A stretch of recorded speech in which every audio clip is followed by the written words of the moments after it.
Da chupeta pro bebê não chorar. Mamãe, eu quero. Alô, alô, pessoal. A entrevista de fevereiro é com Ariadne Mendes, psicóloga e coordenadora do Bloco Carnavalesco Loucura Suburbana, um bloco que desfila pelas ruas do Engenho de Dentro e que é construído e para além dos muros do Instituto Nise da Silveira. A Ariadne é psicóloga e conversou com a gente sobre carnaval, obviamente, e sobre saúde mental. Vale a pena a gente conferir. Vamos assistir.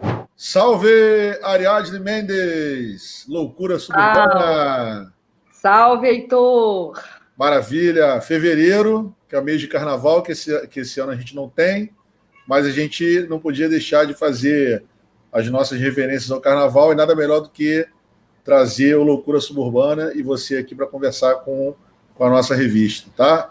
Muito obrigado. Ao que eu agradeço muitíssimo também a oportunidade e a chance de falar do Loucura e de estar aqui com você nesse projeto Realize Cultura. Muito bom. Te agradeço. Ariadne Mendes é psicóloga, coordenadora do Bloco Carnavalesco Loucura Suburbana, do Ponto de Cultura Loucura Suburbana, Engenho, Arte e Folia. Não é isso? Loucura para dar e vender. Mas aqui a gente tem um costume que é deixar a pessoa entrevistada se apresentar. Então, a gente vai deixar você se apresentar e a gente te faz uma provocação que é você explicar para a gente como é que você chega no Nise da Silveira, Instituto Nise da Silveira, e na sequência no Loucura Suburbana. Como é que é essa trajetória da Ariadne? Vamos lá, a palavra está contigo. Ok, bom, então. Como você falou, a minha formação é psicologia, mas eu também fiz escola de saúde pública, eu fiz a Fiocruz. Eu estudei na Fiocruz e eu me formei em sanitarista e fui trabalhar em Brasília, no Ministério da Saúde, na DINSAM, Divisão Nacional de Saúde Mental. E o salto foi grande, foi de Brasília diretamente, para o Engenho de Dentro. Eu fiquei pouco tempo em Brasília e vim trabalhar ainda como sanitarista no setor de planejamento lá no Instituto Nise da Silveira, que na época se chamava Centro Psiquiátrico Pedro II. Isso era o ano de 1983, né? Muito tempo atrás, de fato. Bom, o tempo passou, meu trabalho lá foi constituído com uma equipe de gente que estava totalmente envolvida, como eu, no movimento dos trabalhadores da saúde mental e nos trabalhadores da saúde. A gente estava no momento de construir o SUS, de universalizar o atendimento. E no caso particular da saúde mental, era um grande desafio, né? Uma instituição centenária, com métodos muito coercitivos ainda, aquela internação clássica, era isso que a gente tinha lá, internação, eram muitos pacientes internados, e a gente começou um trabalho de reestruturação, eu poderia até dizer de desconstrução daquilo que a gente tinha. A gente falava muito na época de humanizar, né? Eu acho que é mais do que humanizar, é realmente fazer uma grande transformação, né? Mudar radicalmente o que tinha para o que é agora, mas a gente não tinha essa noção, né? Não se falava nem em reforma psiquiátrica na época, exatamente. Mas nós éramos um grupo que fomos mexendo com as estruturas, transformando as estruturas, e o tempo foi passando, até que no ano de 2000, aliás, final dos anos 90, 1999, houve a municipalização das instituições federais, porque em psiquiatria, aqui no Rio eram 3, era o Instituto, na época, Centro Psiquiátrico Pedro II, a Colônia Juliano Moreira e o Instituto Felipe Pinel. Da época era o Hospital Felipe Pinel. Então, essas 3 instituições foram, pouco a pouco, cada uma numa época, mas todas em sequência, foram municipalizadas. E isso trouxe uma grande diferença para a realidade dos nossos hospitais. A gente teve um aporte de recursos humanos e uma certa liberdade por causa das direções, né, pelo menos no Instituto Nise da Silveira, a gente teve uma direção que deu muita força nas questões culturais, né? Na verdade, a força começou mesmo quando, então, após essa municipalização, eu fui convidada a dirigir o ambulatório central. Nós já tínhamos criado esse ambulatório, digamos que tenha sido um dos produtos principais desse movimento dos trabalhadores da saúde mental, né, que foi fazer com que a população não precisasse se internar, mas pudesse ter um atendimento ambulatorial estruturado, não havia. E, a partir daí, então, quando eu fui a diretora, eu, olhando aquela estrutura também muito rígida, muito tradicional, de atendimentos com aprazamento muito grande. Imagine que um cliente, um paciente,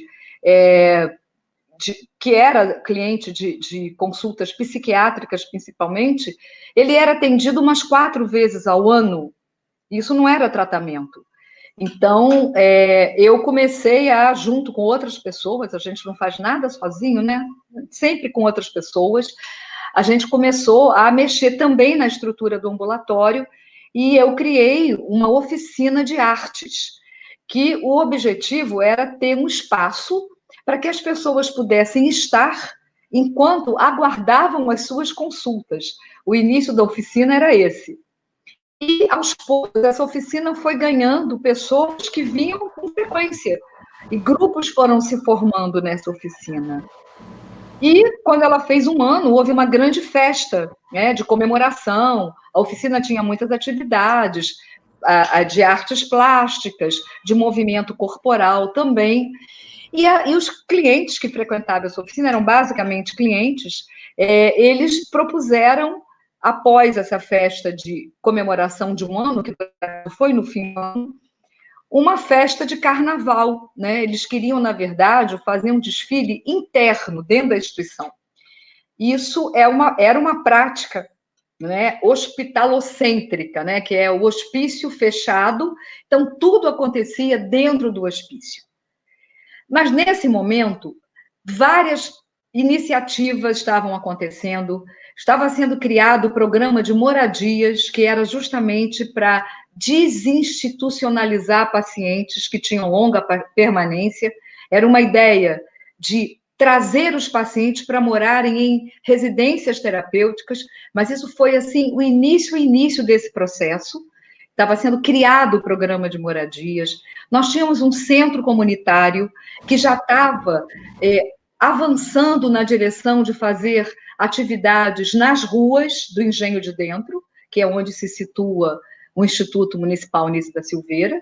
Bom, é importante dizer que quando municipalizou, mudou o nome, né? A municipalização, a festa foi no ano 2000, e o nome, então, de Centro Psiquiátrico Pedro II, mudou para Instituto Municipal Nício da Silveira.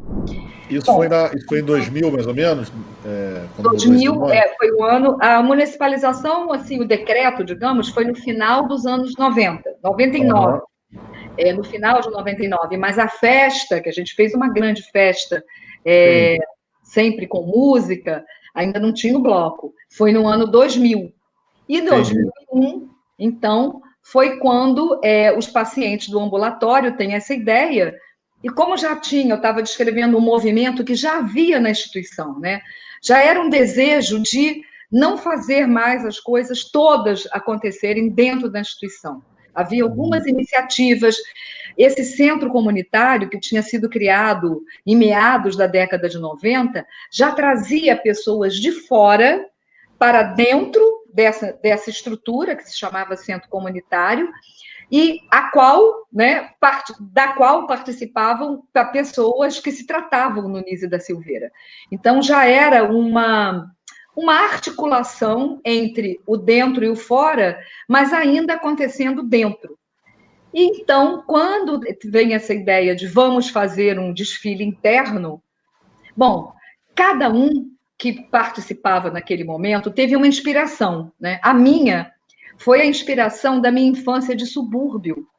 Eu cresci na Vila Cosmos, Vicente de Carvalho. E a Vila Cosmos era um lugar que tinha um clube, o Clube Associação Atlética Florença, muito importante. Era aquela vida comunitária, né, de subúrbio, só o subúrbio tem. E eu cresci em bloco de rua. Bloquinhos, né? Bloquinhos com pessoas conhecidas, vizinhos, familiares. bloco que entrava na sua casa para te chamar para descer. E me veio imediatamente a visão desse bloco, quando os pacientes pensaram num bloco interno. E foi aí que foi lançada a ideia, né, por mim, por outras pessoas, e foi impressionante como foi uma ideia com uma sincronicidade, né, e uma abrangência absurda. No mesmo momento se criou uma comissão, assim, da noite para o dia, uma grande comissão com representantes de vários setores no Instituto Nísia da Silveira, e a gente começou, então, a criar o que seria o bloco carnavalesco Loucura Suburbana, que eu acho que a gente conseguiu fazer isso em 1 mês e meio, no máximo 2 meses. Foi assim que surgiu a grande ideia. Casou junto com a própria revitalização do Carnaval Carioca, né? Que foi também no final da década de 90 e início da década de 2000, né? Também tinha um movimento de revitalização do Carnaval Carioca, com Boitatá e outros blocos, né? Então, imagino que também deve ter tido devia haver também uma inspiração que vinha também desse movimento, né? Desse período também, né? Olha, eu diria que deve ser uma sincronia, porque a ideia é isso, né? As coisas vão acontecendo porque existem condições para elas acontecerem, Perfeito. Com certeza, né? Não que a gente tenha pensado nisso, não foi, sim. Mas é isso que você está falando. Eu sei que, por exemplo, os escravos do Amauá também surgiram nesse ano, né? Nesse período também, Foi um ano também importante, né? Tem uma outra data importante aí, aconteceu um pouquinho depois do Carnaval, eu não me lembro agora quando, mas foi quando foi assinada a Lei 10.216, que é a Lei da Reforma Psiquiátrica, que prevê a extinção dos hospícios, né? E a substituição dos serviços pelos centros de atenção psicossociais, que são os CAPs. Sim. Então, é tudo muito encadeado, né? Tudo muito combinado, ter surgido um bloco, né, que vai para as ruas com os clientes, e, ao mesmo tempo, também a saúde mental saindo do hospício, quer dizer, uma lei que diz isso, para ir para a rua, para ir para os territórios, né? E como você está falando, outros blocos, então, era um movimento, assim, de ganhar as ruas mesmo da cidade, né? Sim, essa sincronicidade, né, ela enfim, é uma coisa comum, né, assim, a gente percebe em alguns momentos na história, né, acontecimentos que, como você falou, às vezes não necessariamente é uma coisa combinada, né, são, como você bem falou, da questão das condições para que as coisas aconteçam. Eu queria pegar essa questão das condições para a gente, acho que você meio que já situou, né, para o pessoal aqui mais ou menos como surge o Loucura Suburbana. Obviamente a gente vai falar um pouco mais detalhadamente, mas queria voltar um pouquinho para a gente, que você fala da sua chegada na ocasião no Pedro II, né? Mas um artigo seu que eu li fala sobre a questão da década de 80, década de 90, que houve muita luta, né, onde se forjaram condições para que acontecesse isso, né, para que houvesse uma mudança, acredito eu, dentro da questão da luta antimanicomial, né, enfim, que é uma coisa que hoje, já, de certa maneira, tem muita força, já está estabelecido, né, vamos dizer assim, eu não saberia dizer, você vai dizer melhor para mim se é uma hegemonia, mas, sem dúvida nenhuma, é uma realidade, né. Mas você diz o seguinte, você diz que muitas pessoas lutaram antes para que se forjassem essas condições, né? Então, conta para a gente mais ou menos, por exemplo, como é que era antes disso? Ou seja, você cita a questão da internação como método de tratamento por excelência, até no próprio filme da Nísia da Silveira, quem teve a oportunidade de ver, assistiu, né, alguma coisa sobre isso. E conta pra gente o que era isso, como é que funcionava mais ou menos, o que era o oposto, né? Se a gente pode chamar de oposto, qual era a situação que era hegemônica, que foi, vamos dizer assim, confrontada para que se construísse as condições para, por exemplo, o surgimento de um trabalho como o Loucura Suburbana. Conta pra gente, para o pessoal entender. Tá. Bom, o que era o tratamento, né? Eu vou descrever um pouco o que era isso. Bom, como eu disse, as pessoas que chegavam buscando tratamento no Instituto, no Centro Psiquiátrico Pedro II, eu prefiro falar assim, eram pessoas que já vinham em crise, e havia uma emergência psiquiátrica. Então, a entrada, na verdade, antes nem emergência, a pessoa já entrava direto em unidades de internação, com suas emergências setoriais. Depois, num futuro, foi criada uma emergência central. Mas, de qualquer maneira, a metodologia para receber essas pessoas é a mesma. Se as pessoas chegam em crise, elas estão... Os psicóticos, que quando a gente fala assim, a maioria das pessoas psicóticas, estão num estado, às vezes, de agitação, um estado de uma verborragia incrível, de confusão mental, muitas vezes de delírio, de alucinação. E se você vai para um estranho, você não consegue se comunicar. E como é que essas pessoas eram recebidas? Com altas doses de medicação para aplanar esse estado, né? Ao invés de serem pessoas que pudessem contar a sua história, dividir suas angústias, até porque também não é o momento, é um momento complicado disso acontecer se você não está com pessoas conhecidas, né? Então, a internação era uma violência, na verdade, que se praticava, porque as pessoas eram altamente medicadas, como a gente diz, dopadas, amarradas, né? Desde a minha chegada no NISE, eu nunca presenciei nem soube de nenhuma sessão de eletrochoque, mas isso tinha sido algo corriqueiro até algum tempo antes, né? Olhando prontuários da década de 60 e até 70, a gente vê prescrição de eletrochoque da mesma maneira que você prescreve remédio, né? Medicação.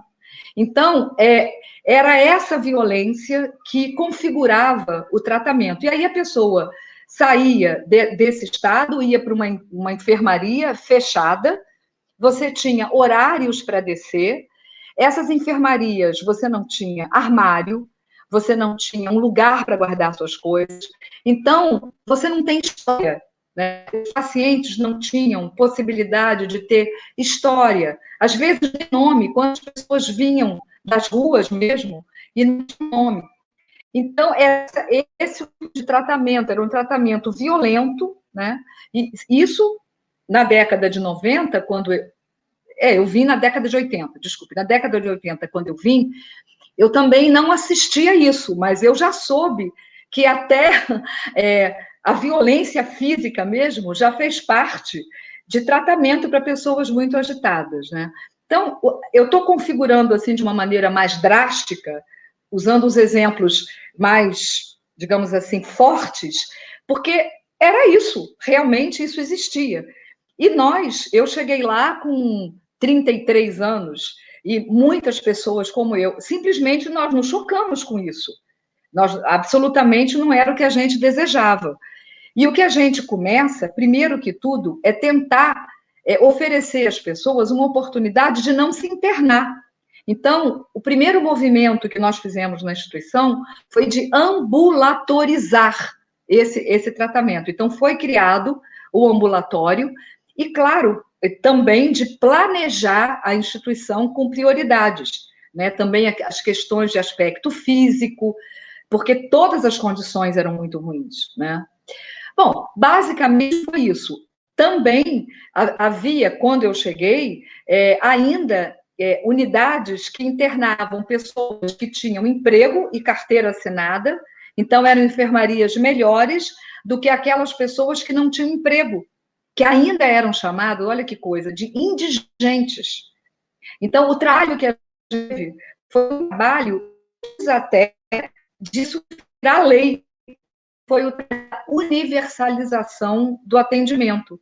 A gente colocou que todo mundo tinha direito igual. Então, acabamos com essa divisão dessas enfermarias que seguia um percurso histórico. A gente já teve, num passado mais remoto ainda, enfermarias daqueles institutos de aposentadorias e pensões, IAPC, IAPTEC. Havia enfermarias da Marinha, Inclusive o Efson, que foi um grande sambista, ele ficou internado numa dessas enfermarias da Marinha. Isso num passado, como eu disse, mais remoto, quando eu cheguei lá, isso não existia mais. Essas subdivisões. Oi? Eu conheci o Efson, se eu não me engano. Grande figura. Eu conheci o Efson, acho que no Candongueiro, numa casa de samba aqui em Niterói. Esse nome Ele ia muito no samba do trabalhador, né? No Clube Renascença. E a gente teve a oportunidade de conversar, e ele me contou muitas histórias. Pena que a gente não gravou. Interessante. E o que acontece? Você fala que, enfim, né, esse modus operandi, né? Fala. Só completar, porque eu estava falando da universalização e também a gente começa um movimento de se estruturar com as unidades locais, né? Isso depois acabou virando os distritos sanitários, mas a gente começa um movimento pequeno de constituir o que a gente chamava de JEP. Não, desculpe, não era JEP. Agora, eu fui lá para a PUC, quando eu estudei na PUC, que a gente tinha o grupo de estudos de psicologia. Era um nome parecido que eu esqueci agora, mas, enfim, a gente fazia reuniões com as instituições de saúde pública da área, né? De uma área de abrangência a qual nós éramos ligados, para começar a articular isso também, tratamentos, comorbidades, e fazer também já essa quebra do preconceito em relação à doença mental. E a gente começa também um trabalho de regionalização.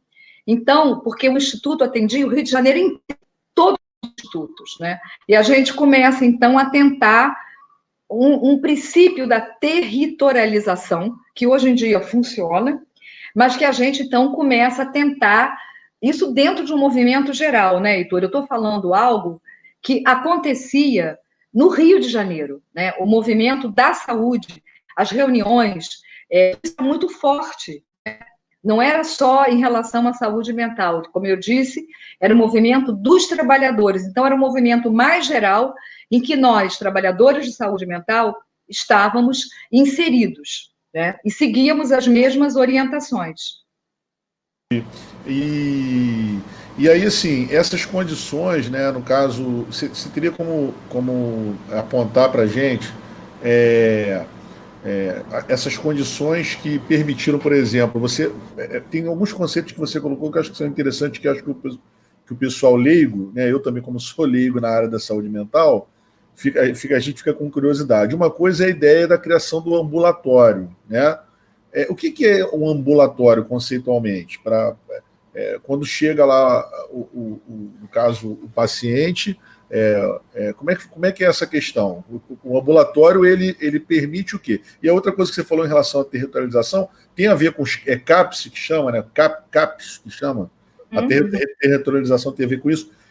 Fala para a gente um pouco dessa importância da territorialidade, que tem tudo a ver com pontos de cultura, que a gente vai falar daqui a pouco, e explica para a gente como é que é essa questão. Bom, o ambulatório é justamente a possibilidade que você tem de ter um acompanhamento terapêutico sem precisar estar internado.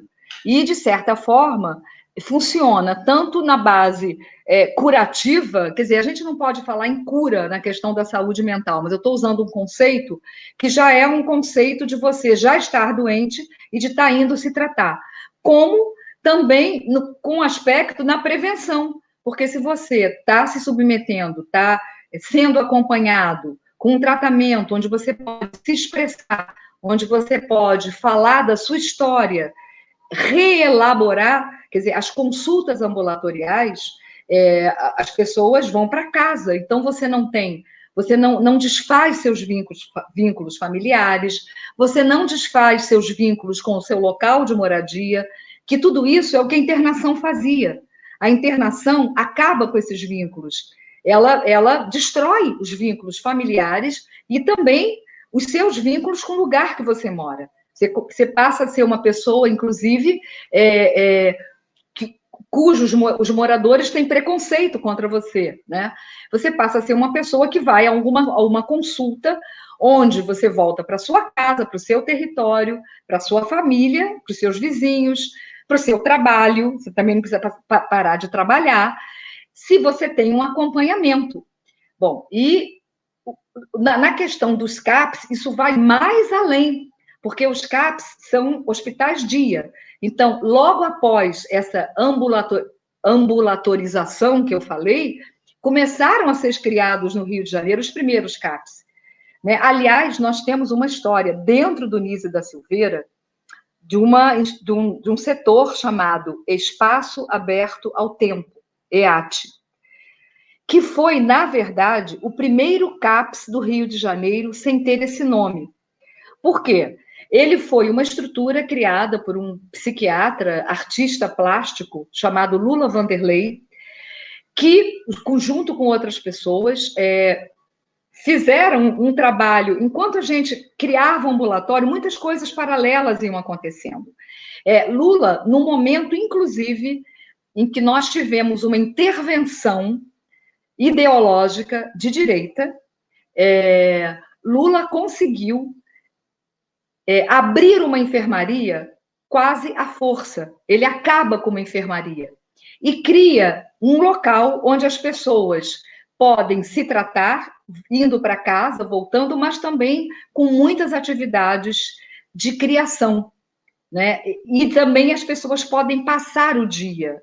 Então, isso era um hospital dia, diferente de um ambulatório que você vem para uma consulta e vai para casa. E então, essa ideia também começa a forjar essa prática dentro do Instituto, uma verdadeira escola. Eu, por exemplo, quando entrei e conheci esse trabalho, eu me inspirei muito para criar a oficina de artes no ambulatório e também ver a revolução que se dava em relação, Heitor, com os clientes. Os clientes passam a ser pessoas com nome, com afeto, com história. Porque falando assim, eu acho que é difícil dar a dimensão. É uma outra dimensão, é uma relação de pessoa para pessoa. Porque a gente tem que entender que a relação de preconceito, ela não existia, né? O preconceito está ali, estruturado, não só na sociedade, com o olhar que ela tem, né, achando que o louco é perigoso, que o louco é inútil, que o louco é preguiçoso, né? Eu falo louco a pessoa que tem um sofrimento mental. Mas toda a estrutura hospitalar, ela também tem esse preconceito. Ela também separa, né? Ela separa essas pessoas como se elas fossem diferentes de nós. Elas são diferentes de quem não tem esse sofrimento, mas a convivência com a diversidade, né, ela vai se dando exatamente quando a gente vai fazendo essas transformações, que não foi só o ambulatório, foi também essa criação do primeiro CAPS.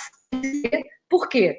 Eu digo sem ser porque depois que os CAPs foram sendo criados formalmente pela Secretaria Municipal de Saúde, a condição para você ser um CAPS é que você não pode estar dentro de uma instituição fechada, né, ainda fechada, como o Instituto Silveira. Você tem uma relação com a rua, né? Os pacientes, toda a sua ligação deve ser com o território, com o bairro. Então, o espaço aberto ao tempo, durante muito tempo, funcionou dentro do Instituto e a entrada era a mesma. Só há uns 3 anos atrás, se não me engano, 4, realmente virou um CAPS, porque foi para outro local, ainda na região, mas com acesso para a rua. Então, agora ele é o CAPS Severino dos Santos, CAPS aberto ao tempo, Severino dos Santos. Severino dos Santos era um cliente queridíssimo, que faleceu e, em homenagem a ele, o CAPS foi nomeado assim. Eu não sei, Heitor, se eu acabei me perdendo aqui no meio das... Não. Pelo contrário, que a ideia... Não respondi a sua pergunta. Respondeu e a ideia é essa mesmo. Assim, a gente faz essas provocações até para a gente entender. Por exemplo, eu estou agora fazendo uma reflexão aqui porque eu estava usando o termo paciente, né? E você usa o termo cliente. Existe uma diferença, assim, ou seja, não é o uso do termo cliente é mais aceitável do que o termo paciente, não se usa mais o termo paciente.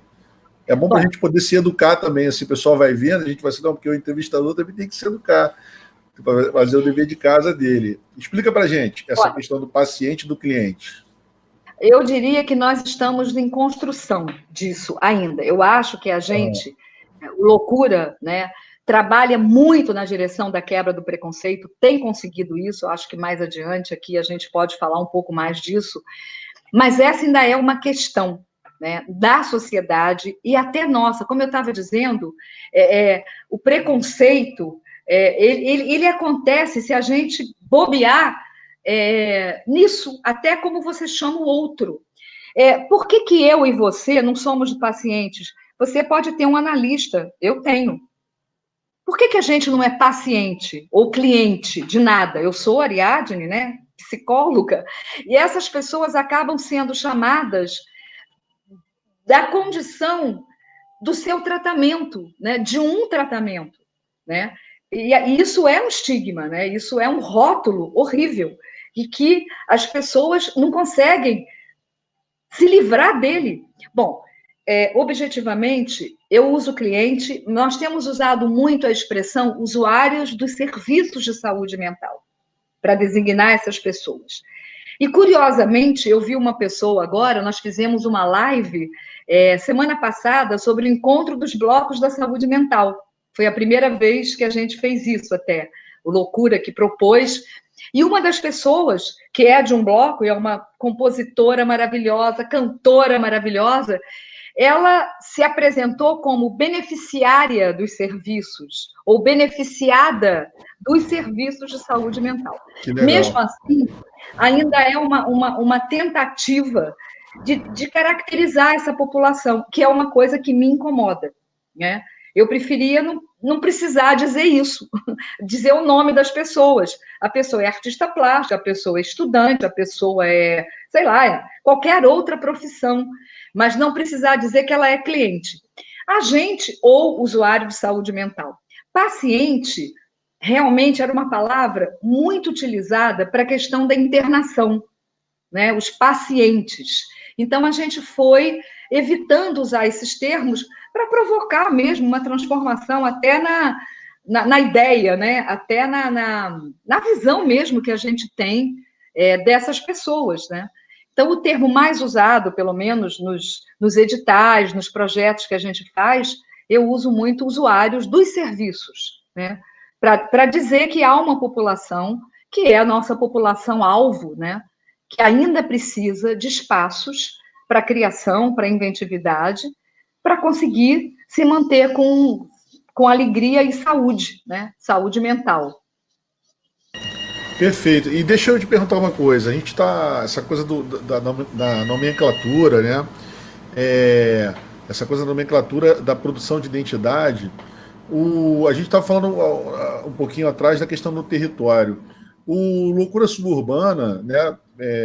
Pela sua narrativa, pelo pouco que a gente conhece e tal, ele transcende um pouco a questão do bloco, né? Ele vai para muito além de um bloco. E uma das redes na qual o Loucura está inserido é a rede de cultura viva, enfim, trabalha totalmente com a questão da territorialidade. Você é legal porque para você ver, né, com a coisa da produção cultural e de como a produção cultural está interligada com essas questões que nos movem. Você estava a todo momento colocando uma questão em relação à maneira como a sociedade enxerga, né, o usuário da saúde mental e como a gente constrói preconceitos em relação a isso. O mestre Bujão, que você deve conhecer, que também é ponteiro, como você, do Instituto Gingas, né, do projeto de Down, ele faz uma observação que eu acho fantástica, que ele diz assim, que a gente costuma dizer, não porque a pessoa deficiente, ele fala, não, para mim, a sociedade é deficiente.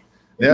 Uma sociedade que não sabe lidar com uma pessoa que é diferente é uma sociedade que é deficiente. E eu acho isso assim fantástico, porque vamos dizer assim, é você inverter completamente a lógica hegemônica, né, de como a gente lidar com as questões. E aí o que acontece? O Bloco Loucura Suburbana, que eu já tive o super prazer de estar presente em 2 ocasiões, inclusive acompanhando o nosso amigo Dave, tocando surdo, fui carregando o surdo dele para ajudar ele. O que acontece? O Loucura, ele hoje integra a rede de pontos de cultura, né? Que a gente sabe que é uma forma de produzir, de pensar, de fazer cultura muito rica e que tem uma capilaridade em todo o Brasil e na América Latina, né? E uma diversidade muito grande. Explica para a gente como é que foi, como que você entende o Loucura Suburbana como ponto de cultura e de que maneira essa integração ocorre entre o que se produz no Loucura e o que você vê sendo produzido nos pontos de cultura que estão aí junto da gente nessas redes. Bom, nós, né, o Loucura Suburbana é da leva dos primeiros pontos de cultura do estado do Rio, do primeiro concurso que teve, né?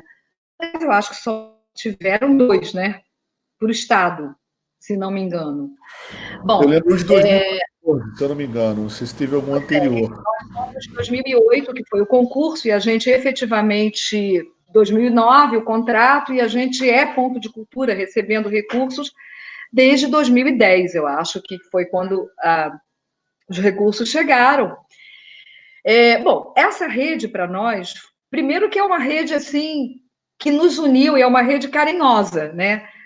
Você falou aí de identidade, é uma rede que nos identifica e que nos reforça um com os outros numa luta, porque a vida inteira nós tenho uma situação muito particular, porque nós somos saúde e cultura, né?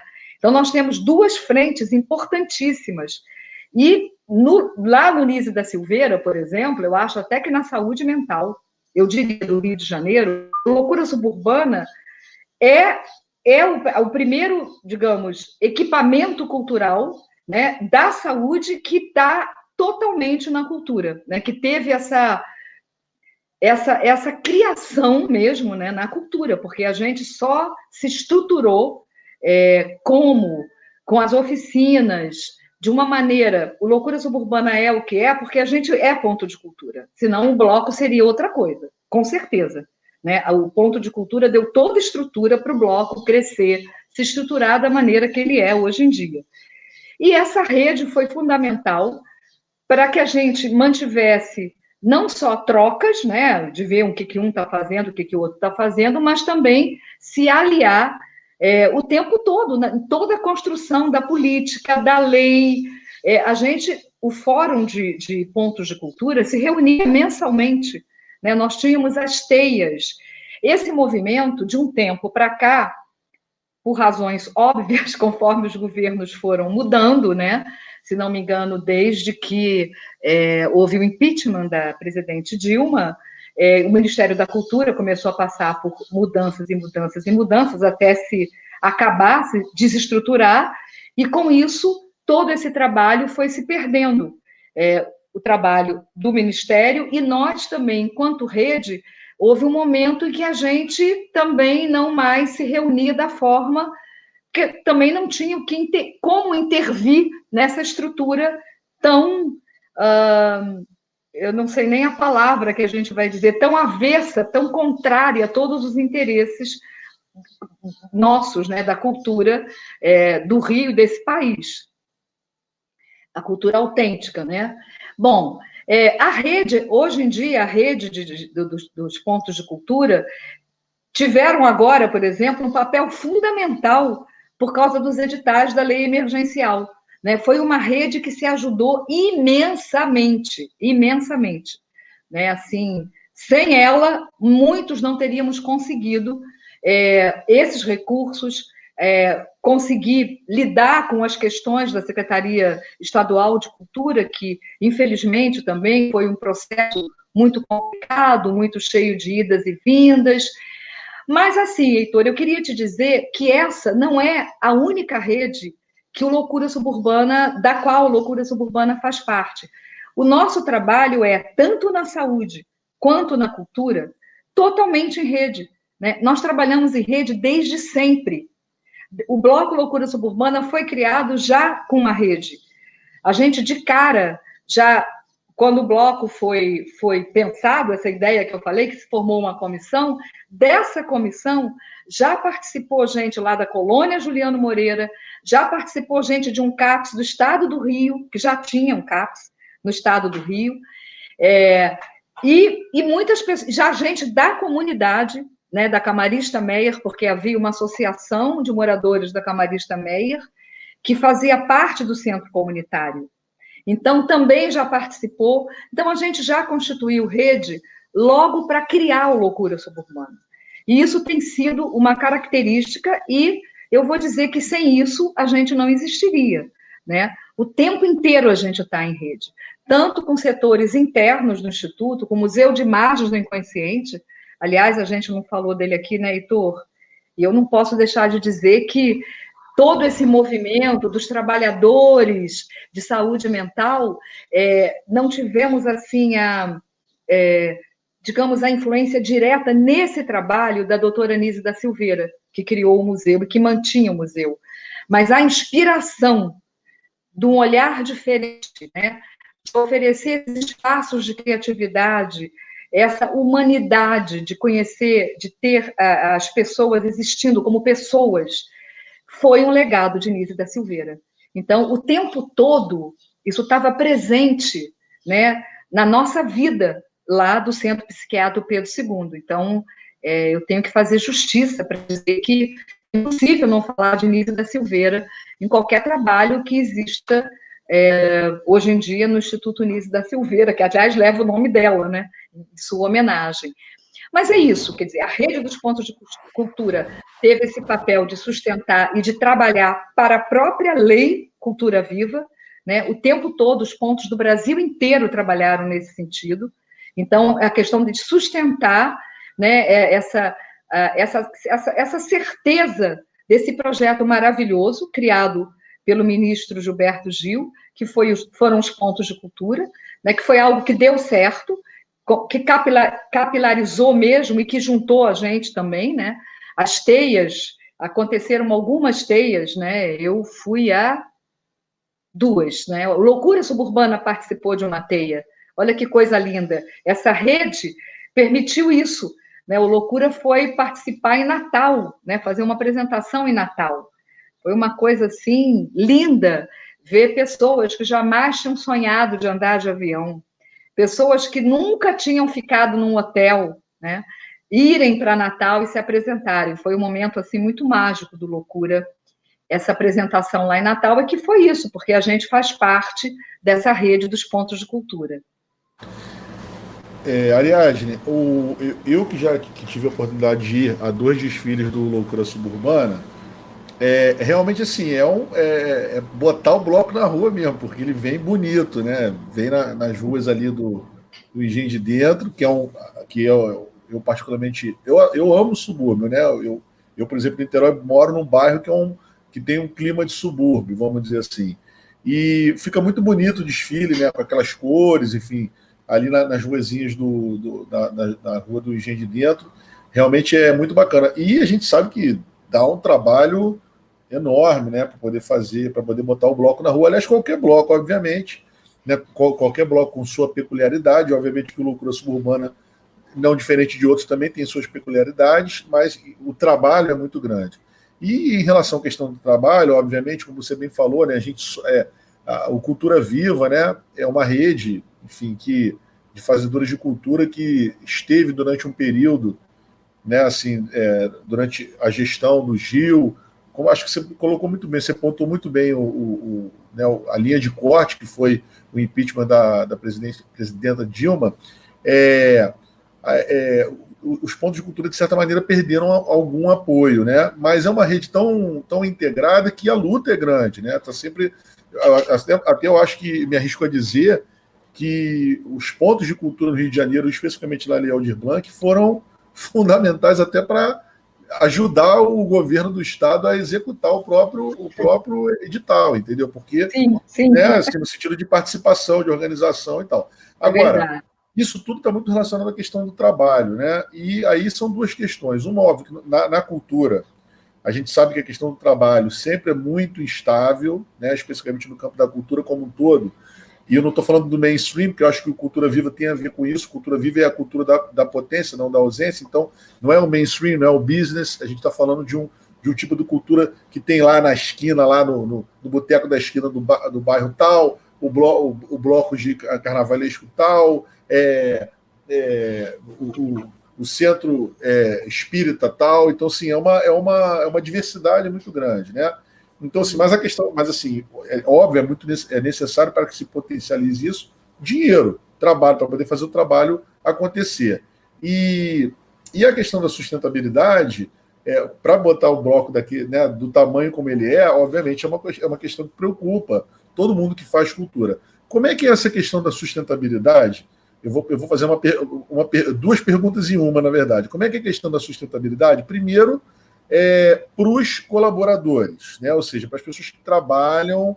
Eu sei que no Loucura os usuários também trabalham junto e colaboram, mas também tem uma equipe que trabalha, né, assim, vamos dizer assim, coordenando. Mas como é que é essa questão da sustentabilidade no mundo do trabalho, tanto no sentido dos colaboradores do bloco, né, no sentido como é que vocês fazem para tocar, e para os usuários também, como é que você vê a inserção dos usuários no mercado de trabalho? Como é que você enxerga isso? Ainda há muito preconceito? Já está mudando isso ou não? Como é que você faz essa avaliação? Bom, se eu me perder, você me reorienta aí, porque são muitas pessoas. Fica tranquila que aqui é circular, não é linear. Pode falar à vontade. Muita coisa, né? Dá para ficar o dia inteiro aqui a gente batendo papo. Bom papo. Não, primeiro eu queria dizer que o Loucura é isso que você falou que ele é, né? Mas eu vou dizer, desde o início, ele só é o que não é exatamente porque a gente tem oficinas e faz as fantasias, e a bateria ensaia, e porque a gente trabalha nisso o ano inteiro. Não, também. Mas é porque a galera que vai ao Loucura é uma galera muito especial, né? O Loucura tem uma característica que é a alegria. Como o Loucura reúne os usuários, os familiares, os funcionários e o pessoal do bairro e a população que foi vindo, um traz o outro, isso foi constituindo um corpo. O Loucura é esse corpo, não dá para separar, né? Ele só é o que é porque você está lá, Heitor, entendeu? É isso. E porque a gente fica super feliz de se ver que o Loucura é um lugar de encontro, é impressionante, né? Ele é um bloco onde a gente vai brincar, mas onde a gente se encontra. É um lugar de encontro, é um lugar muito especial, eu acho, né? Mas então, agora tentando voltar aí para as outras questões que você colocou. Você estava falando, eu vou pegar a sustentabilidade, se escapou alguma, você, por favor, me recoloca. Bom, a questão da sustentabilidade e trabalho, né? Sustentabilidade e trabalho. Sim. Bom, então vamos falar da equipe do Loucura. A equipe do Loucura, o Loucura foi constituído, na verdade, primeiro foi um bloco que saiu. E nós tínhamos, no ano seguinte, nós criamos uma escola de informática e cidadania, que foi um projeto da Secretaria de Saúde. E tinha, então, tinha verba. E um convênio com o CDI, que era Comitê para a Democratização da Informática. Com isso, já começou aí um movimento de contratar usuários para serem os professores dessa escola de informática. Então, são duas questões importantíssimas. Número 1, dar acesso a trabalho, isso aqui eu vou dizer, uma das principais questões para a clientela ou para os usuários de saúde mental é a questão do trabalho. Heitor, existe preconceito porque existe ainda a dificuldade de lidar com essa diferença. Não é uma questão fácil. As pessoas que têm sofrimento mental, elas podem ter recaídas, elas podem ter dificuldades, não é em todo o momento, mas é preciso que haja estruturas flexíveis e compreensivas para que essas pessoas possam trabalhar nessas estruturas. E a sociedade, ela não tem isso ainda, né? A não ser uma iniciativa ou outra ali. Então, nós somos esse campo, né, de trabalho para o pessoal, para qualquer um. A gente tem um movimento de integração e um campo de trabalho para essas pessoas que têm dificuldade de entrada no mercado. Essa escola de informática tinha esse objetivo, preparar pessoas também para o mercado, né? Vale dizer que essa escola começa quando a informatização da sociedade estava começando também, bancos, era tudo muito novo. Então, a gente teve até digamos assim, uma iniciativa de vanguarda, né? Os setores do Nise da Silveira vinham para a escola de informática para aprender com os usuários. Então, além do mercado de estar na questão do trabalho, de oferecer, claro que eram poucos, mas era importante que pessoas pudessem ter um trabalho, carteira assinada, né? E a segunda questão é a inversão da lógica hierárquica, que quem mandava eram os usuários, e não os médicos, os profissionais de nível superior ou não, né? Então, os alunos da escola, a gente tinha profissionais de saúde tendo aula com usuários de saúde mental. Isso era uma revolução. Assim, o bloco sai e leva os loucos para a rua. O bairro diz, uau, aquele pessoal de quem temos medo tá na rua, olha que bonito, né? O primeiro ano não foi tão bonito, mas já foi alegre, já foi uma novidade. Aí cria-se uma escola de informática que a comunidade, aos poucos, começa a participar dela. E começa a ter uma integração, funcionários, familiares, clientes e comunidade. Então, são vários movimentos que foram acontecendo paralelos. Essa tal rede que eu estou falando, que ela se dá de maneira, assim, de todas as formas. E nós criamos uma editora também, no outro ano. Então, esses dois lugares, que também é um projeto de geração de trabalho e renda. Então, as pessoas saíam da escola de informática e começamos a fazer livros. E aí, as pessoas que faziam livros eram os pacientes que vieram da escola de informática, na maioria. E aí, também poderiam receber por isso. Então, a gente foi criando esses pequenos recursos, né, com a questão do trabalho, né, e criando a equipe. Então, o Loucura vai sendo construído a partir daí, e a gente acaba virando, nesse local que era a editora, um verdadeiro laboratório de elaboração de projetos. A gente começa, então, a elaborar projeto, o primeiro projeto que foi para o ponto de cultura, para ser ponto de cultura, um outro projeto para uma instituição paralelamente, e a gente consegue, então, essa estrutura, inclusive para bancar uma equipe. Aí a gente cria uma equipe da qual fazem parte usuários, né? Também. Agora, você falou alguma coisa que eu queria pontuar, em relação ao que representou o ponto de cultura em termos da sustentabilidade.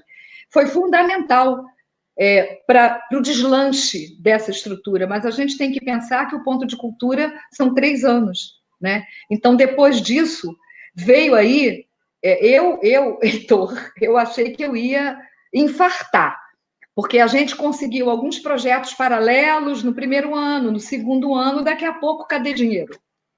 E a gente tinha uma equipe, né? Uma equipe que tinham 15 pessoas, e todos dependiam desses dinheiros de projeto, todos. E aí foi aquela angústia, né? Como que a gente vai fazer? E aí a gente começar a entrar, fazer projetos em outros editais, devagar, pedir doação. Começamos com campanhas de financiamento, isso já mais recentemente, mas ainda nessas épocas que eu estou dizendo, nós tínhamos ainda uma oferta de editais públicos do Ministério da Cultura, da Secretaria Municipal de Cultura, alguma ajuda, alguma pequena, mas tinha, de carnaval, da Secretaria Estadual. Então, eram coisas que iam dando. Mas eu queria dizer que me deu mais segurança foi a equipe. A equipe, nós ficamos sem dinheiro durante muitos momentos, muitos mesmo. Mas é impressionante que a equipe do Loucura Suburbana, né, onde tem músicos, jornalista, produtor, usuário poeta, usuário ator, usuário cantor, usuário artista plástico, enfim, temos um monte de coisas, mestre de bateria, a gente tem uma equipe. Essa equipe ela não se desfaz quando tem esses momentos críticos. E a gente dá um jeito de continuar a trabalhar. Então, nos primeiros anos, eu ficava em pânico quando isso começava a acontecer, acabou o dinheiro, como é que esse bloco vai para a rua? Será que esse bloco vai conseguir ir para a rua? Mas, hoje em dia, eu tenho uma certa confiança nessa paixão que nos une, né? E que nos faz trabalhar, e que nos faz, tem feito até agora, com muito esforço, né? Você sabe disso, que você é um produtor, muito esforço, a gente tem conseguido, digamos assim, o básico. Agora, a gente não tem uma tranquilidade. Nós conseguimos, com o nosso trabalho, um reconhecimento por parte da Secretaria Municipal de Saúde. Não totalmente, a equipe toda não é sustentada, mas uma parte da equipe, quase a metade da equipe hoje, consegue ter contratos terceirizados via Instituto Municipal Anísio da Silveira. Né? Isso não garante a sustentabilidade total, mas já dá uma tranquilidade um pouco maior, né, em relação a que a gente continue trabalhando. Ariadne, a gente já está com 55 minutos de entrevista, como eu te falei, a gente vai falando, passa rápido e já caminhando para o finzinho da entrevista. Fala pra gente sobre as perspectivas do Loucura para o futuro aí, o que você está almejando. E esse ano não teve desfile, né? Até hoje, inclusive, eu vi uma matéria no jornal falando que, infelizmente, pela questão da pandemia, né, a questão do risco, né, que a população corre, né, o carnaval fica inviável, e até o carnaval que estava previsto para julho também já está se descartando completamente essa possibilidade. Mas o Loucura já estava trabalhando algum enredo, tem algum enredo para o futuro já definido?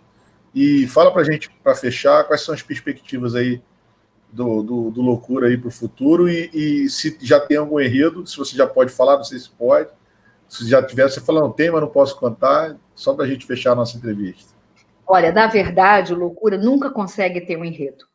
Nós, normalmente, né, quando as atividades são presenciais, agora nós estamos com atividades virtuais desde março, a gente faz reuniões sempre. As reuniões começam em setembro, outubro, para que a gente consiga ter o enredo do samba enredo, porque uma digamos assim, das características fortes do Loucura é o nosso concurso de samba.